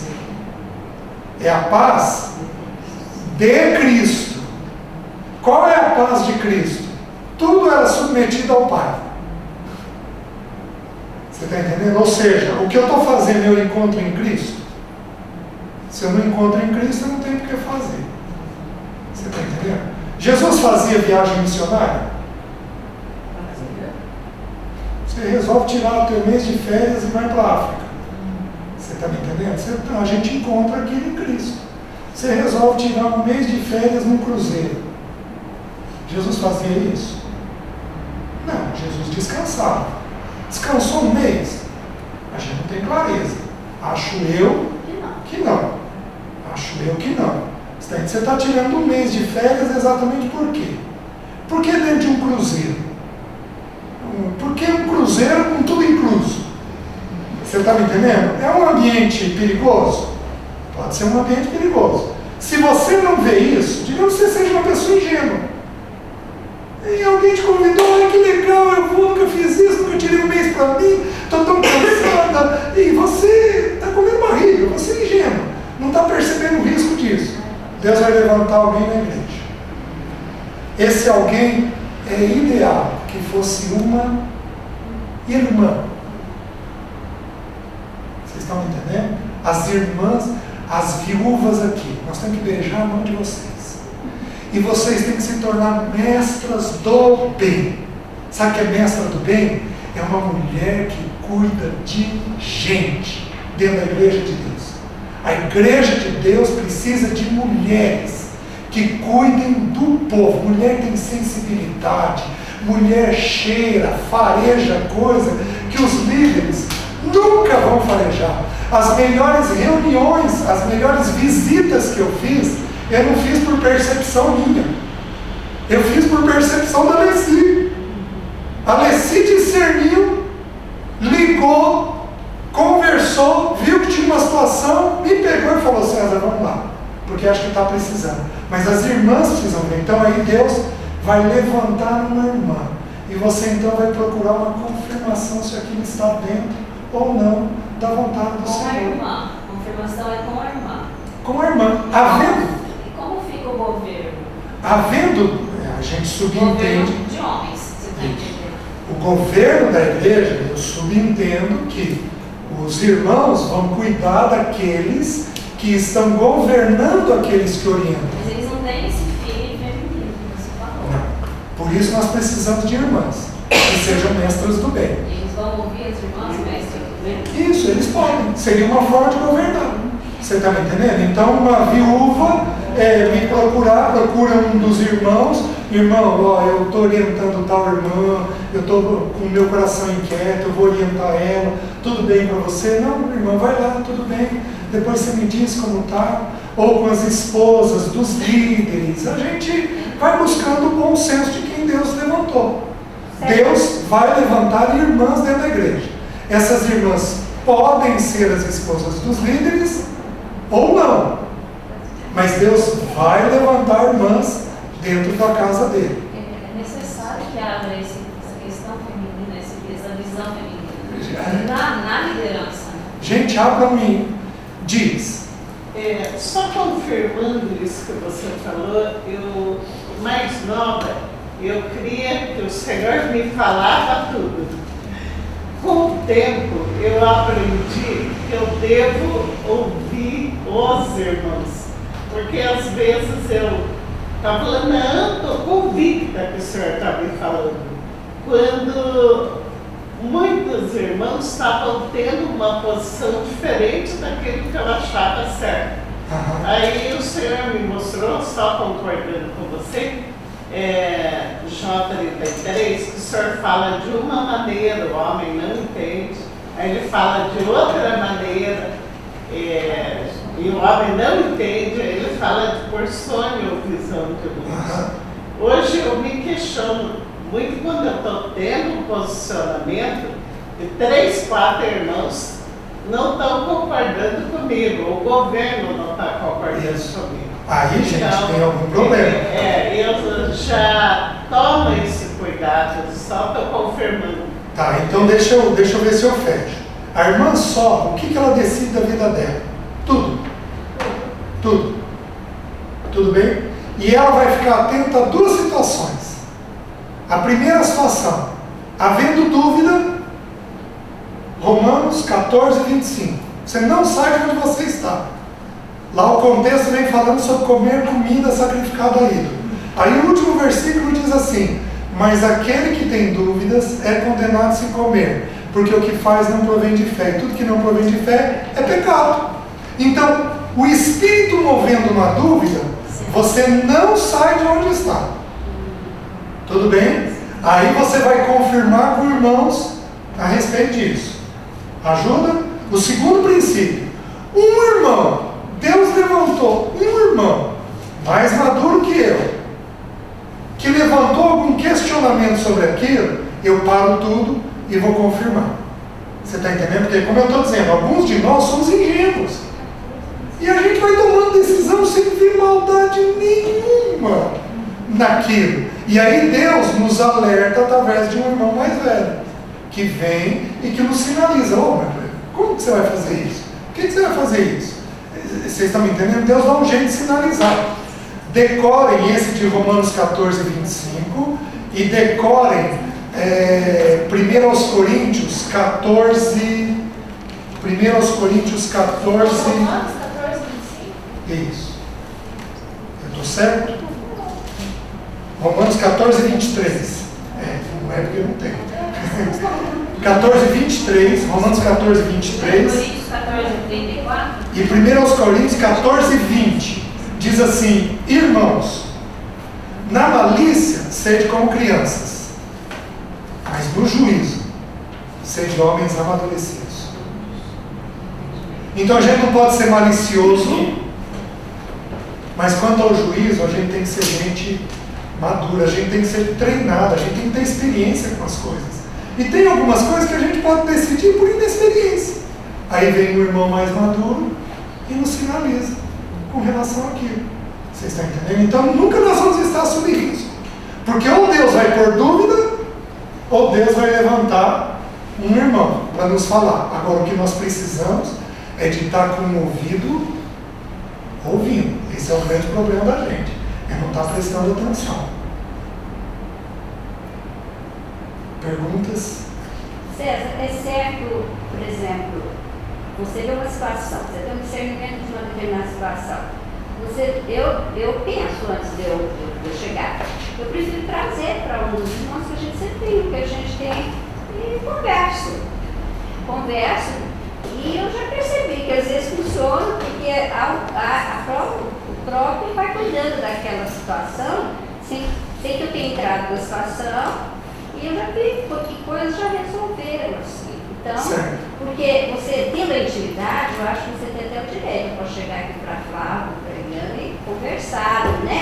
Às vezes aquela família, aquele casal, você está sentindo uma determinada situação, então, que você não tem como. É certo você trazer para a liderança essa situação, para que ore, que eles entrem em contato, porque automaticamente também aqui acontece, isso que é um grupo pequeno, né, gente? Acontece que pode ser também um irmão que já até faz meio que parte da liderança, tá entendendo? Pode até ser. Quando você vai expor alguém, você sempre tem que ter muita sabedoria ao expor. A gente expõe sem permissão quando há risco. Faz sentido? Havendo possibilidade, a gente pede permissão para expor. Então você está ali conversando com um casal e esse casal está com uma determinada necessidade, você percebe que você tem limitações, você não vai conseguir ajudar plenamente aquele casal.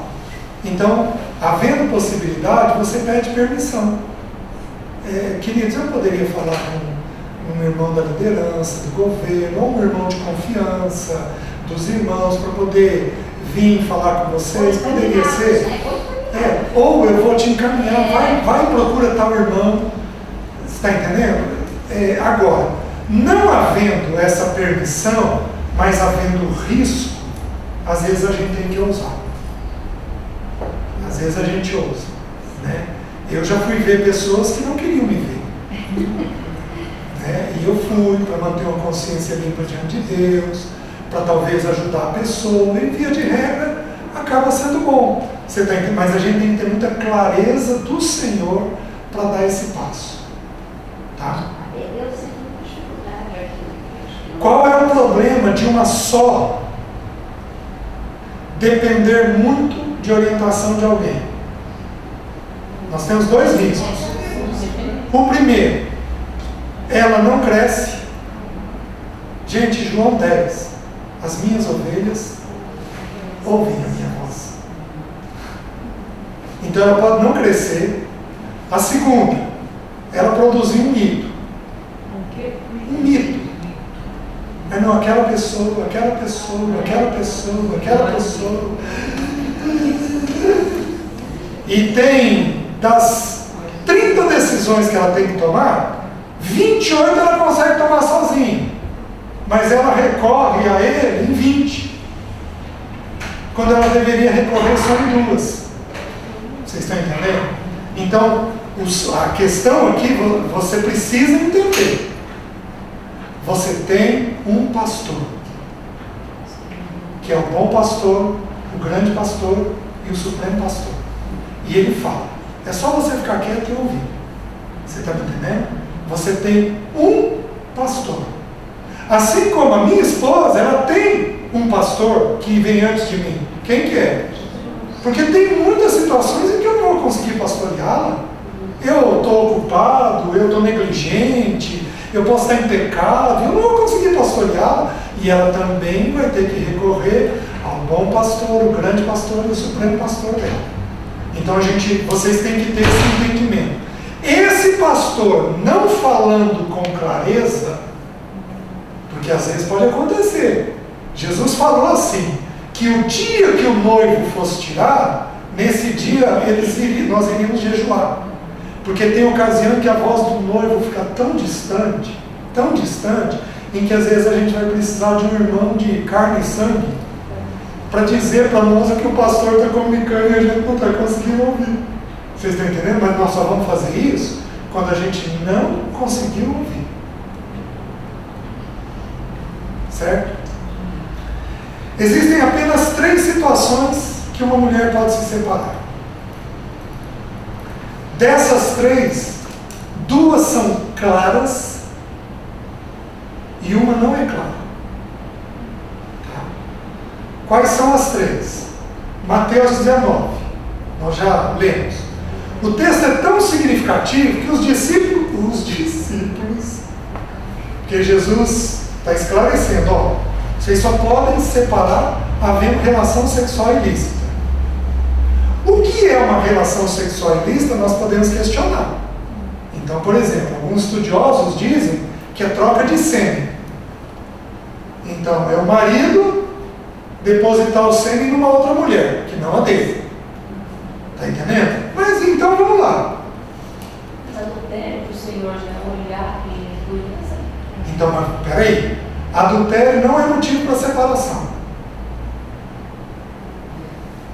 O único motivo para separação é relação sexual ilícita.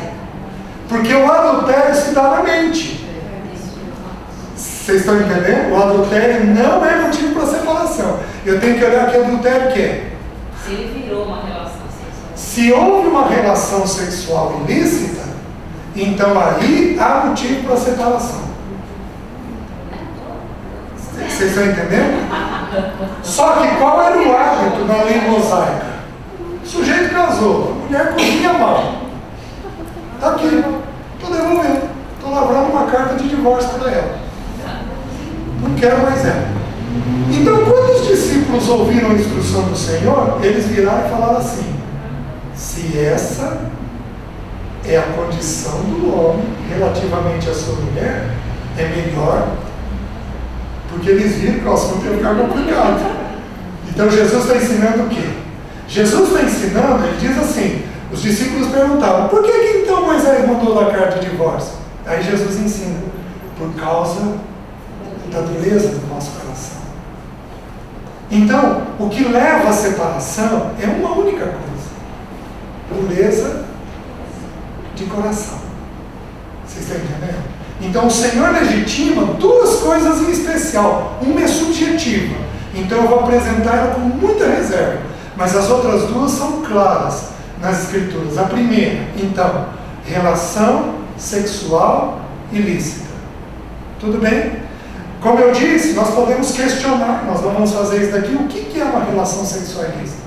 O cara tirou a roupa, ficou no ralo e rola e não teve uma relação íntima. E daí? Teve uma relação sexual ilícita ou não?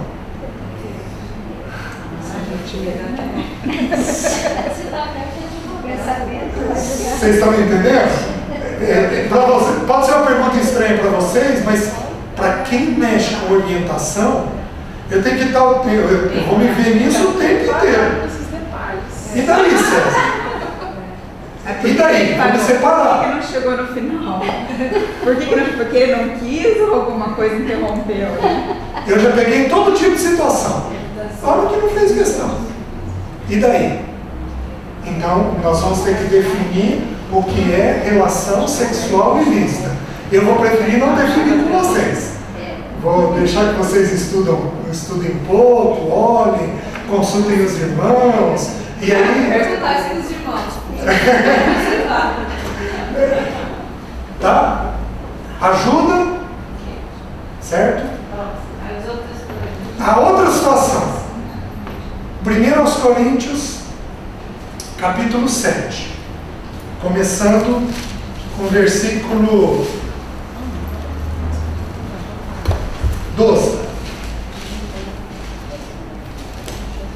Diz assim: aos mais digo eu, não Senhor, se algum irmão tem mulher incrédula e esta consente em morar com ele, não a abandone.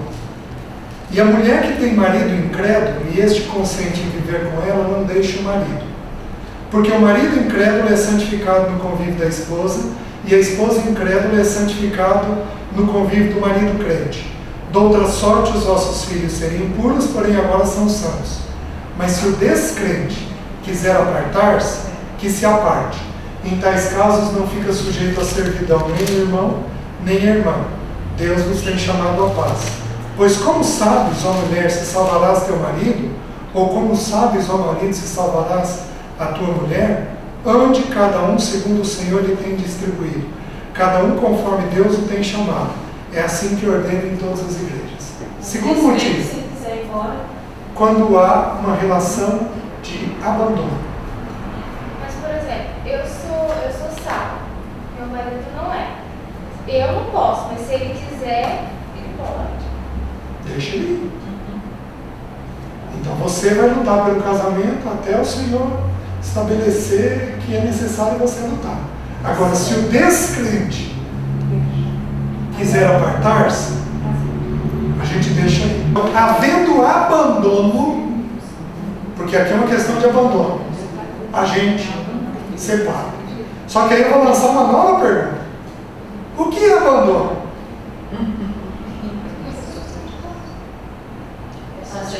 Um sujeito não põe um centavo dentro de casa. Ele não faz questão de manter um relacionamento sexual com a esposa. O que exatamente é abandono? Ele não cumpre com nenhum do papel dele, mas não quer sair debaixo do mesmo teto.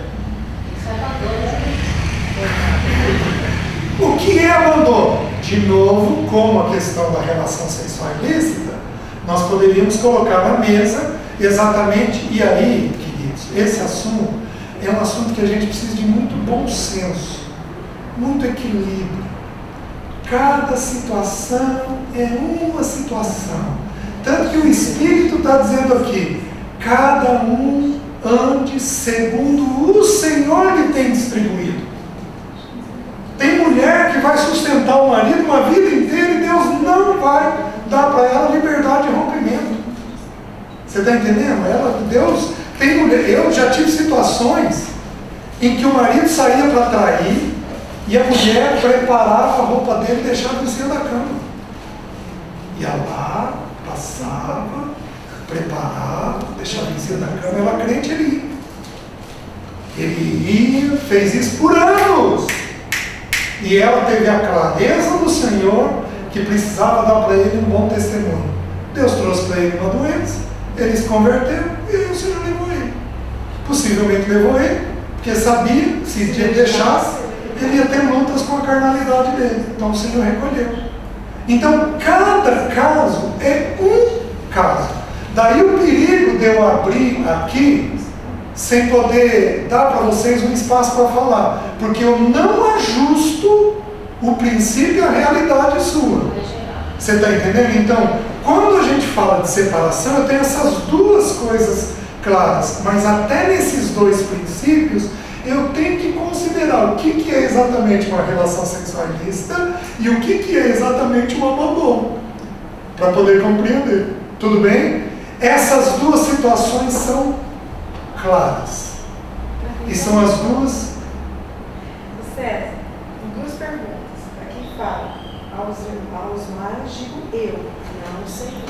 Certo. Mas quando ele fala incrédulo, está colocando abandono de provisão.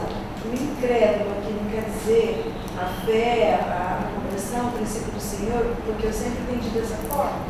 Não, o incrédulo é aquele que não crê. Sério, incrédulo. Isso, aquele que não é nascido de novo. Não só disso. Então a questão é, ele abandona em quê? Aqui o abandono é dele pegar e ir embora. Você está entendendo? Mas nós temos que entender o princípio. O princípio que a palavra de Deus está trazendo. Porque tem gente que por malandragem senta, vai conviver ali. Você não quer largar a mulher de jeito nenhum, mas ele não cumpre nenhum papel dele. Ele abandonou ela no que concerne aos papéis. Então a gente tem que parar. Aí a gente tem que parar e cada situação olhar, julgar, avaliar com bom senso, com equilíbrio, com sabedoria, com entendimento. Vocês estão entendendo? A gente vai depender do Espírito de Cristo para nos orientar, para nos aconselhar naquela situação. Tudo bem? Posso continuar? Aí a terceira situação. Essa daqui. Certo. Vai se referir a essa situação que eu vou falar agora. Tá? Vamos lembrar. A palavra é de quem? A palavra aqui é de Paulo ou do Espírito? Aí Paulo não é. Aí não foi Paulo. Aqui fala, e aos mais digo eu, não o Senhor. Tudo bem. Então, ele, Paulo, está dando uma ênfase. Só que a tinta e a pena é de quem? Faz sentido? Então, você olha isso apenas como eu vou dar uma ênfase. Do mesmo jeito que ele deu uma ênfase lá atrás e disse assim, eu prefiro que vocês não casem. E eu considero que eu também tenho o Espírito de Cristo. Então, é o Espírito falando com uma ênfase de Paulo. Mas é o Espírito falando. César, mesmo porque a gente tem que participar de toda a Escritura inicial. Toda ela vem do Senhor. Fez sentido? Aí, então, em cima disso que a Rosângela perguntou, eu vou colocar a terceira coisa. Essa terceira é a mais delicada das três. Então eu tenho duas que são o motivo. Essa terceira, eu estou abrindo com vocês com dúzias de reservas. Tá? O texto diz assim, versículo 10. Ora, 1 Coríntios 7, 10. Ora, aos casados ordeno, não eu, mas o Senhor, que a mulher não se separe do marido. E aí vem entre parênteses. Diz assim, se porém vier a separar-se, que não se case ou se reconcilie com seu marido. Fecha parênteses. A Bíblia está abrindo um condicional. Qual o condicional? Existem algumas situações em que a mulher costuma viver mais do que o homem, que são muito delicadas. Um sujeito agressivo, onde ele nem traiu, nem abandonou. Mas ele espanca ela. Ele espanca os filhos. ter uma doença emocional violenta. Você está me entendendo? Existem doenças de ordem emocional que são extremamente desgastantes. Bipolaridade, transtornos de personalidade. Existem alguns quadros. Gente, a Bíblia trabalha só uma doença, ansiedade. Só que a ansiedade pode ir a tal nível, mas a tal nível, que o sujeito adoece quem estiver perto. Você está me entendendo? Uma bebida com agressividade. E aí, o que a gente faz? O que a gente faz é entrar nesse caso. Você está entendendo? Qual o caso? O caso em que a mulher faz um afastamento temporário, e aquele afastamento temporário tem a expressa finalidade de disciplinar o parceiro, o homem. E enquanto ela está afastada, porque ela não tem nenhum dos outros dois motivos, enquanto ela está afastada, ela não se casa e ela fica aguardando até que o Senhor toque nele. O Senhor tocando nele, ela volta a estar junto. Vocês estão me entendendo? Isso então vai de muita oração, de muita clareza, de muito discernimento, de muita sabedoria. Gente, nós vamos muito tempo. Nós nunca, nessa condição, e nas outras duas também, nunca separamos sem esgotar todas as possibilidades. Por quê? Porque se você não esgotar todas as possibilidades, depois que você separar e você perceber que você podia ter feito alguma coisa a mais, você pode querer fazer o caminho de volta. E aí a tua segunda condição pode ficar pior que a primeira. Então a gente, com consciência limpa, tenta tudo que é possível. Às vezes a gente vai alguns anos dentro dessa situação. Você está me entendendo? Até o Senhor da clareza plena de que não há o que fazer naquela realidade.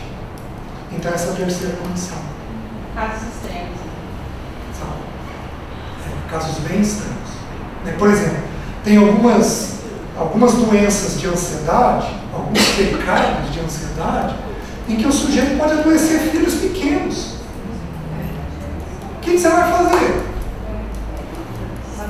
Você está me entendendo? Tem ímpios que pegam o filho e vem cá, vou te levar para determinados lugares. O que você faz? Você está entendendo? O ser casado em julgo desigual é um problemaço. O ser casado em julgo desigual é um problemaço. Por quê? Porque chega um momento que os filhos vão ter que optar entre o Senhor e o mundo. E pensa do ponto de vista de um adolescente. O que é mais atrativo? O mundo. Você está me entendendo? Então, a gente vai considerando situação por situação. Tudo bem até aqui? Amém. Posso falar uma coisa? Pode. Mas às vezes, mesmo a gente casar, tudo bem, irmã, você está com problemas sérios no casamento, e vem perguntar, eu tenho muito temor de falar, separa, a gente vê esses casos, mas eu fico com medo, a gente já pensa que você fala para a pessoa deixar e não é do Senhor. Então, por exemplo, uma situação de separação, eu deixaria para o governo da igreja. Está me entendendo? Eu deixaria para o governo. Isso. Eu deixaria para os irmãos, o governo olhar a situação e sugerir para o irmão aquilo que deve fazer. Vocês estão me entendendo? O que eu enfrento às vezes é, eu tenho a confiança de muitos líderes em Maringá. Então muitos irmãos pedem para eu acompanhar uma situação, eu acompanho a situação e aí eles têm segurança na minha orientação. Eles sabem que se eu virei e falei, deu, chega, é porque não tem mais o que fazer. Então, e para o ímpio, por exemplo? Eu acho que mesmo não tem problema, na minha família, a pessoa fala, o que faz? Gente, é o mesmo princípio, não é? Gente, as regras de Deus para o casamento e a educação de filhos valem para crente e ímpio. As regras de Deus para o casamento são universais. Não é para crente. É para crente e ímpio.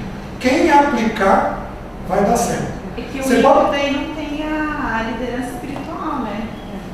Não, ele tem o governo deveria ser do homem, ele não vai ter o governo da igreja, mas o governo também é do homem, mesmo com o ímpio, e é para a mulher se sujeitar, né? Com bom senso, naquilo que é possível, né? Fez sentido? Tá. Perguntas?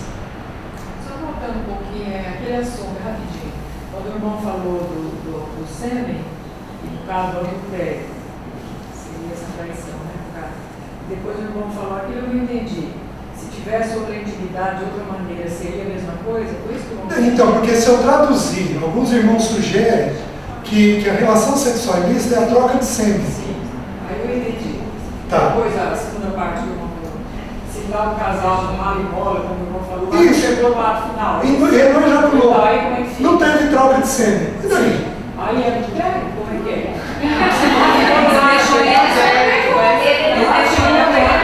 Então, do meu ponto de vista, Sim. tá, então vamos lá. Segurou na mãozinha. Olha, na meu... É relação sexualista? Não. Não, mas eu já começo.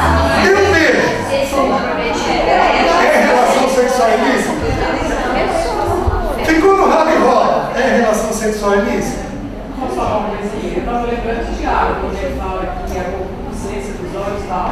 Aí é quando você pecado, leva já gera o pecado. O pecado consumado que gera a morte.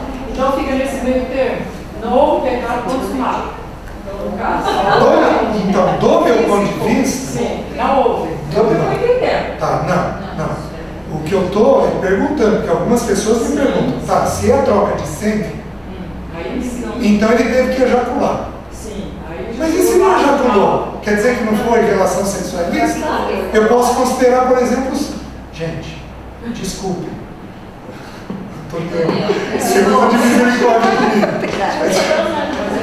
Certo? O pênis fica ereto, a glande do pênis lubrifica, na glande do pênis tem esperma. Ele encosta o pênis aqui e fica líquido seminal ali. Isso não é troca de sêmen? Então, assim, chega um momento, eu até entendo que, por exemplo, até você ir segurar a mãozinha, ter uma troca de afeto, já é gravíssimo. Dali, então, aonde eu entendo que é tolerável no sentido de que é um pecado de meio de caminho, usando a expressão do irmão. Segurou a mãozinha e teve um certo encantamento ali. Você está entendendo? Fez isso daqui, envolveu muito mais coisa. Tá dando para entender? Complicado abrir essas coisas assim. Isso aqui é o meu dia a dia.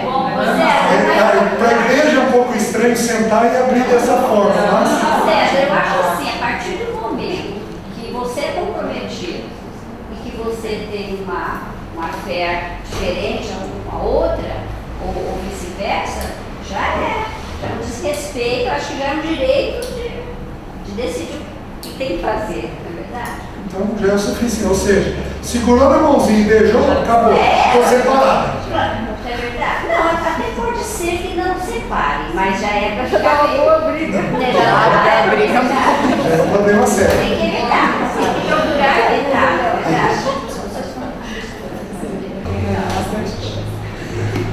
Você trabalhou. Vocês estão esperando a outra. Oi? Você trabalhou menos polêmico, onde a Bíblia é bem clara, que é a questão da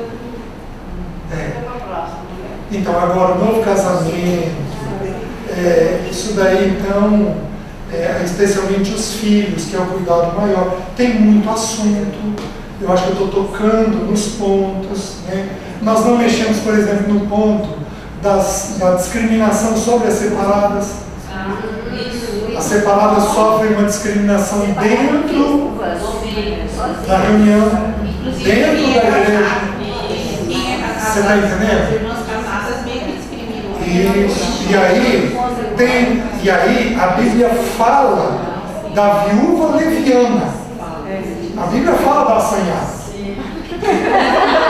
Então, em função de algumas assanhadas, as outras pagam o pato por tudo isso. Então, como proceder? Tudo isso os textos trazem, dá para a gente conversar, trocar conversa a respeito disso, tá? Você deve Então, ter mais uma para nós agora, para falar sobre essa parte?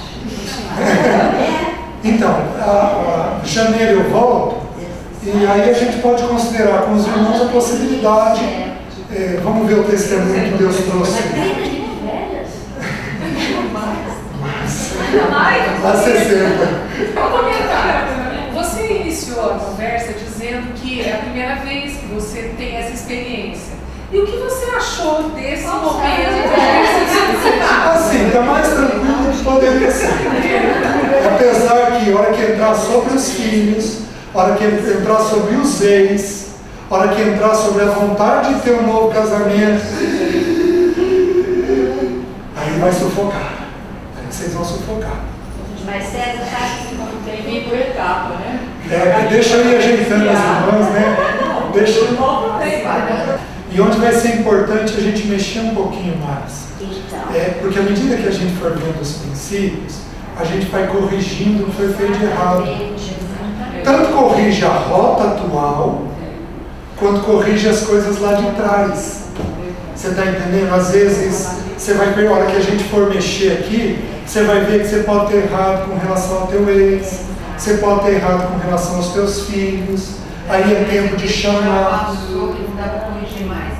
Filhos e ex que já foi lá para trás e que a gente não tem como corrigir. Querida, o que a gente faz? A gente nunca está atrasado quando Deus nos desperta. Se Deus hoje falar com você que hoje você está aí, que você errou numa coisa de 15 anos atrás e não tem mais conserto, você não está atrasado. Porque Deus só te revelou isso hoje. Se Ele quisesse que você tratasse isso 15 anos atrás, Ele tinha revelado lá atrás. Olha que princípio maravilhoso. Aí como é que descansa o coração da gente? Agora, às vezes, você precisa corrigir algo com um filho. Filho, a mamãe fez tal coisa, esse jeito não é o ideal. Eu estou entendendo hoje que o ideal teria sido dessa forma. Estou te pedindo perdão porque só estou compreendendo isso hoje. E dali em diante você vai estabelecer um novo padrão com o filho. Vocês estão me entendendo? Então, aí é importante o entender os princípios. De ter chegado a 5 anos antes. Mas eu ele não nunca teria atrasa. aprendido a depender do Senhor se você viesse. Então você está no momento certo. Ele sempre sabe o que faz. Amém? Amém. Espero ter podido ajudar vocês. Vamos ter uma palavra de oração? Ô Júlio, você ora para nós, por favor? Nós louvamos todo mundo que o Senhor nos trouxe aqui nessa tarde. Preparou, Senhor, para o César, que o teu Espírito conduziu ele, porque o Senhor queria que nós ouvíssemos. O Senhor sabia da necessidade de cada irmão que está aqui, Senhor, eu te louvo por isso. Pai, obrigada porque nós temos entendido, Senhor, que tudo que ocorre nas nossas vidas é para que Cristo seja formado em nós. É para que a nossa vida seja uma vida que exalte e que ao Senhor por todo o tempo, Pai. Senhor, sabemos que a nossa existência neste mundo, o propósito é para glorificar e honrar o teu nome, Senhor. Cumpra isso nas nossas vidas, Pai.